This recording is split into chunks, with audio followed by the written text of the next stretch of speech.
So Charles, would you like to give us a brief?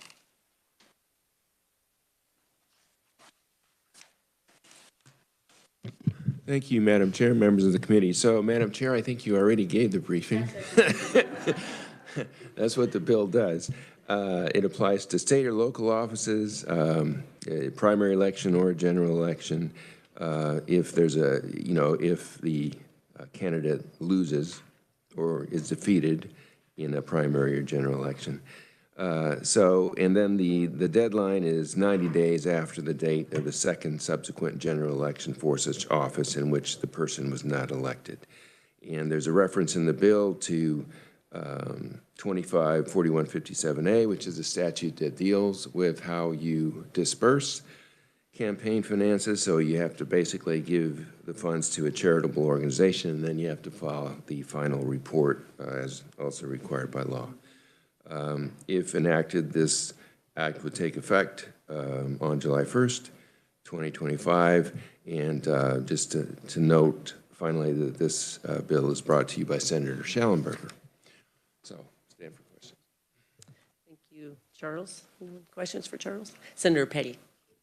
So, Charles, this bill doesn't in any way change the disbursement. No. Thank you. All right, thank you, Charles.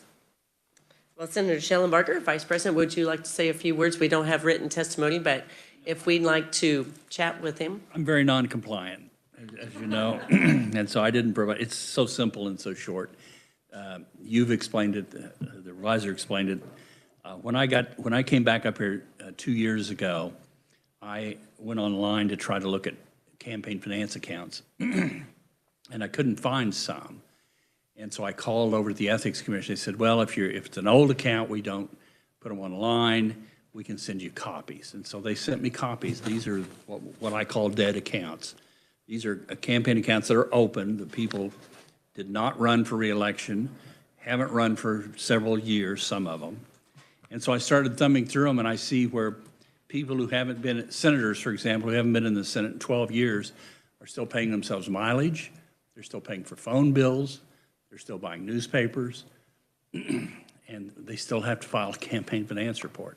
And the Ethics Commission would like, I can't speak for them, but when I did speak with them, they would like to remedy this problem. So what this does, if you decide not to run or you lose, you still can keep your account open until the next one. So if Senator Bowers would have lost this election, 4 years from now, she could still have her account open. She could run again or decide not to run again. And after that 4-year cycle's over, she isn't elected, and she has to close the account out within 90 days. You can give the money to charity, you can give the money to the party, or you can refund it to people who have contributed to you. That's what the bill does. It's a pretty short bill, too. Not very many lines, 18 lines. Senator Fascadell. Thank you, Madam Chair. Senator, Mr. Vice President. So regarding the mileage reimbursement, so would they still be able to do that in that 4-year period, or are you ceasing that option as well in this bill? Thank you. I'm not sure they can legally do that now. The campaign finance law is pretty specific on what you can do with your campaign funds. You have to be a candidate.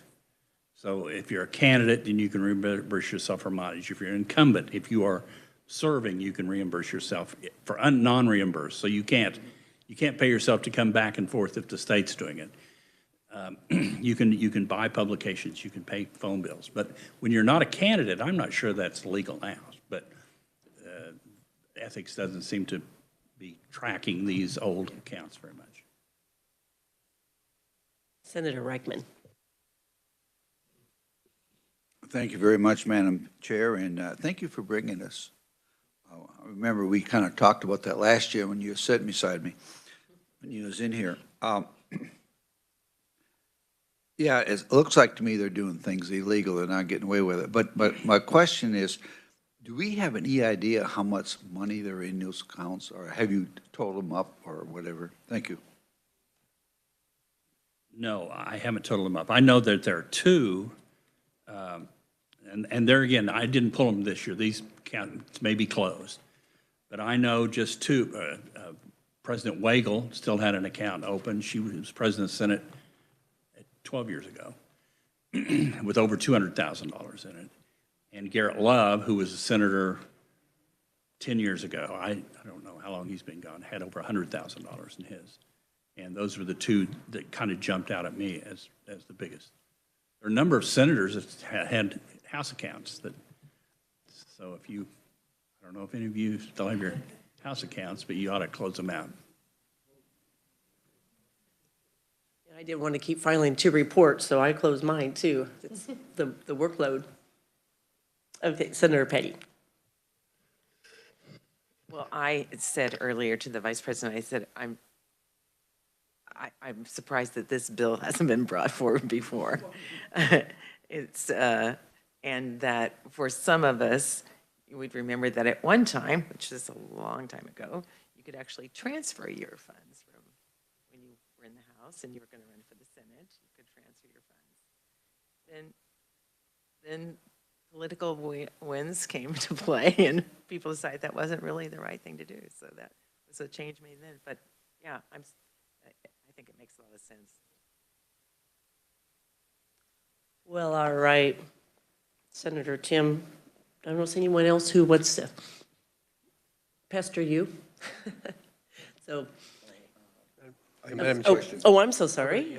Yeah, just to Senator Petty's question, federal officials have portability. I mean, Senate candidate LaTurner pivoted to a congressional race and brought all the money with him.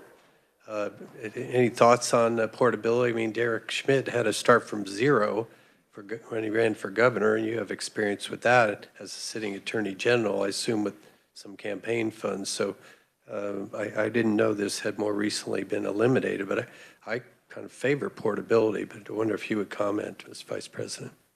I don't think, I don't think you, in any case, you can take any money into a congressional election because they have two totally different laws. So LaTurner couldn't have taken his treasurer's money in there, but I think he probably could have taken, well, it's all kind of fungible. So if you're a state treasurer, for example, and you want to run for governor, so you send a newsletter out, there's ways to spend it. I don't have a problem with any of those things if somebody wants to do that. And I think one of the reasons this bill hasn't been brought before is it's a campaign finance bill. And as those of us been around here for a while know, you run a campaign finance bill across the floor, and it can start with 13 lines and end up with 40 pages. Wait, go ahead, Senator Yeah, Clifford. and indeed, as you well know, we have a campaign finance bill, but that needs updating. But I agree, you can't admix state funds and federal office funds. But yeah, he had raised quite a bit for a Senate campaign before he pivoted back to the District 2 seat race, which he subsequently won. So yeah, I appreciate the discussion. Thank you, Madam Chair. Not quite done. Senator Petty. So the same could be true from pivoting from here to a local election.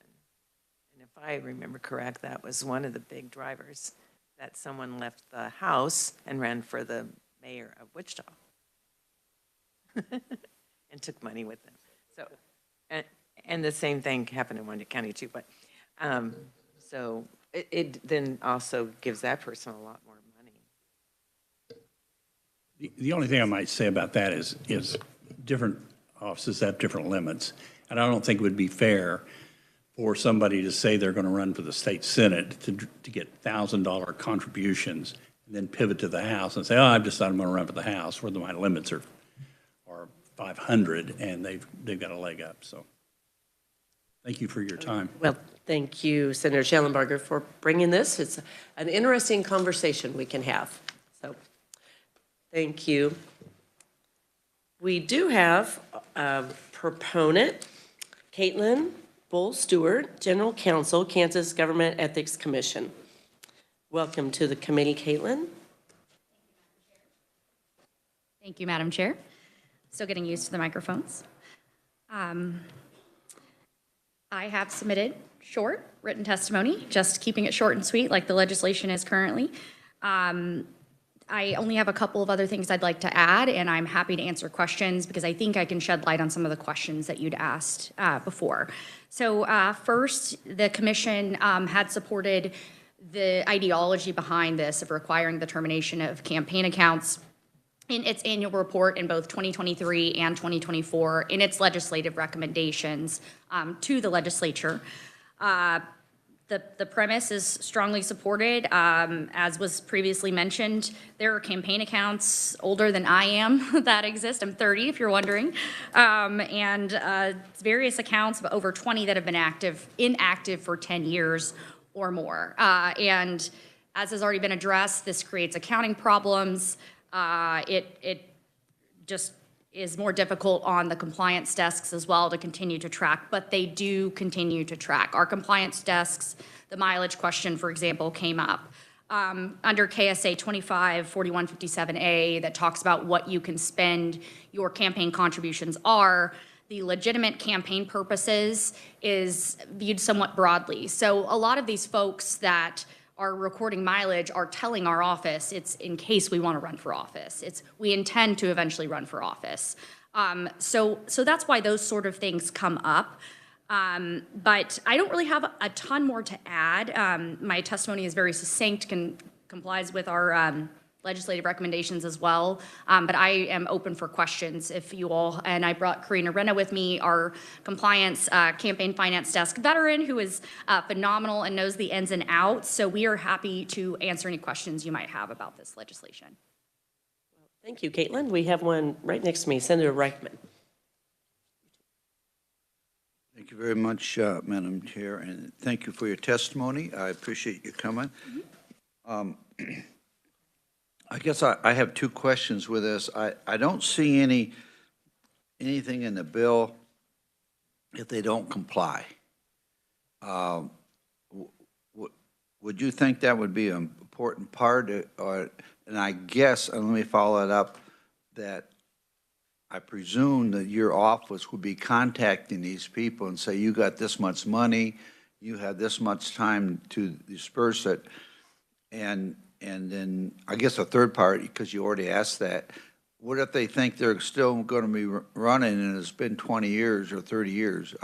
Do we need to put a time limit on that to help you out? So there's a lot of questions, and you can try to handle this any way you want to. Thank you. Absolutely. So this legislation would require them to terminate if they do not win the second general election in a row. I will say the verbiage, I think it could be cleaned up just a little bit. It's a little difficult to follow the path. I kind of had to chart it out to understand when they would terminate. The commission can offer guidance, things like that as well. But this would resolve the issue of folks saying, well, I think I would like to run for office. Because if you lose a second time in a row, you have to terminate. And regarding enforcement, this doesn't have any criminal liabilities or anything that have been added to the Campaign Finance Act. It would be within the commission's jurisdiction to just require compliance. So it certainly could benefit from adding additional enforcement, but I think as it is right now, it's not necessarily a problem. The commission still has the ability to enforce and require this termination.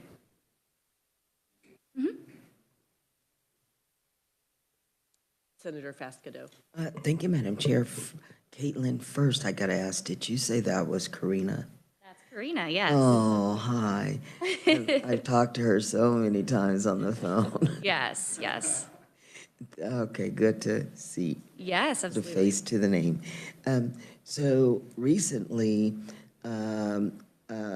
Representative Marvin Robinson passed away. And I understand that they were trying to close out his account. However, the family, they couldn't get access to do that. And Marvin Robinson was acting as his own treasurer. So the family couldn't get, so anyway, they had to do some things to make that happen. If that were to happen in the future, what is a good way to handle that situation? Thank you, Madam Chair. Absolutely. So this is that situation, we have been in contact with folks I don't want to invade their privacy too much, but that's less of an issue of the Campaign Finance Act. I speak with this having some background doing probate law in my private practice. I think the issue there was what the bank wanted to see to give them access to the accounts. And so that's not necessarily something that we can change the Campaign Finance Act. That's more of what the bank regulations require. But we've been speaking with them, and we're working on getting something on letterhead or something like that to ensure that they can get access to what they need.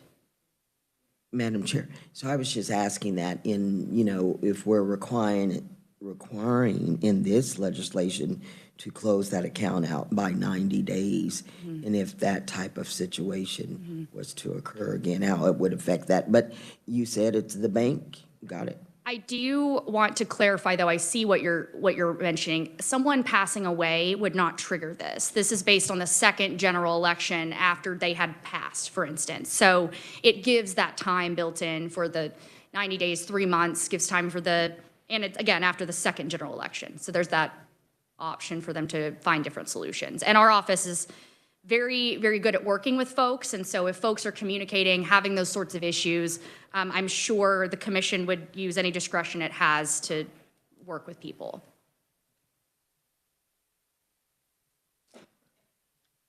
Caitlin, do you have an estimate of how much money falls into the ones that you mentioned, 20 over 10 and a couple over 30? Is it a huge amount of money? I can follow up with an email to the committee afterwards, walking through that. I think we would need to review all those accounts to get those numbers for you, but I'm happy to provide that to the committee afterwards. And these people still do a yearly report with you? Yes. They still do their annual January report with us, yes. And the expenses coming out are mileage and newspaper subscriptions mainly? I think typically, yes. Okay, yes, that's typically what we're seeing. Again, those folks of saying we need these things for legitimate campaign purposes because we might run again. So we need this newspaper, we need mileage to attend this meeting, to strategize with consultants, things like that. And I also see you suggest to them inactive 6 years. You're Yes, asking them that to was- look at 6 years? Yes, the commission's legislative recommendations were to allow for 6 years. That was very generous. It was intentionally so because there are some of those larger statewide races have a lot of money in them. So there might be, it was just a generous suggestion. I think 90 days still gives a sufficient amount. It's 3 months. And like I said, if there are any issues, communicating with our office allows for the commission to exercise discretion in any way that it can. I mean, the goal is compliance. If folks are attempting to comply with this, but they can't figure out some of their numbers or things like that, the commission is very cooperative and open to helping them figure that out. But I think 90 days is still acceptable. The commission didn't weigh in one way or another on that time frame. Any other questions? Senator Titus. Thank you, Madam Chair. Not to make a simple bill overly complicated, but on the discussion, if someone were to pass away in office, the way the bill reads, I'm not sure this would apply to them because they were not defeated and they did not decide not to run again. It might just be better if we would think about saying, if the person elected is not a candidate for such office, I'm sure that would be a very minor issue, but just in case it ever did come up, we might think about that. Additional clarity is always welcome. So that is a phenomenal suggestion, yes. Spoken like two lawyers. All right. Will you stick with us if we have any questions after we chat with Rob? Absolutely. Okay. Thank you, Caitlin. Thank you, And Madam welcome to your first time to the committee also. So we have another proponent, Rob Fillion. Sorry if I didn't quite catch those. That just right, Rob. He's RFK Consulting, LLC. Welcome to the committee, Rob. Thank you, Madam Chair, members of the committee. I'm here today in support of this legislation from a different perspective, from hearing from the senator and staff from the ethics. Sadly, I'm here because I'm a habitual donor to your all's campaigns. And so I'm here because I think that this bill simplifies and says what I gave my money to do. I'm happy to help people win elections, but I don't want to spend, I don't want to pay for your cell phone bill for the rest of your lives at the same time. And I've gone through, like the staff and the senator has, and looked, and there's hundreds of thousands of dollars out there. And then you can look at the reports, and I don't care that so-and-so is reading the New York Times every week. That's not what I gave them money to do. And so that's why I'm here, is because it just cleans it up. It goes towards the intended purposes. So that's all I'm here to do, is just say I support it and make this, make it a fair transaction. And I will stand for questions. Senator Fascido. Thank you, Madam Chair. So you don't still give to those individuals who are listed here? No, but I did at one point. Okay. Thank you. Yes. Fair question. See, I don't see any questions, Rob. I do like your words, intended purpose. That kind of states it very simply. It does. All right, well, thank you, and thanks for your written testimony. Thank you. And I don't see the proponents on our list or in the audience.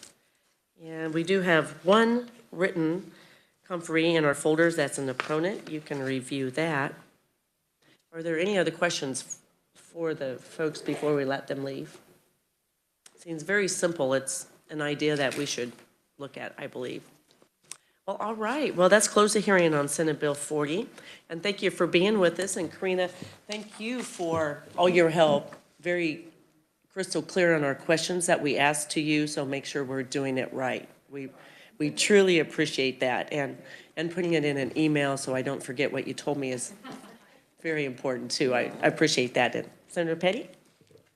Thank you, Madam Chair. And I'll just take advantage of following up with you of the staff always being available to answer our questions. And, when you call, I might not get it. You might be busy with somebody else, but you call me back very quickly. And I know sometimes I think the question is the same one I asked prior, and I'm just asking it again, make sure, but I really appreciate the staff. Yes. And we don't like those little nasty letters that comes. Rather do it right up front. And I even though I still struggle with the online, sometimes it doesn't like how I've submitted it in the format with Excel.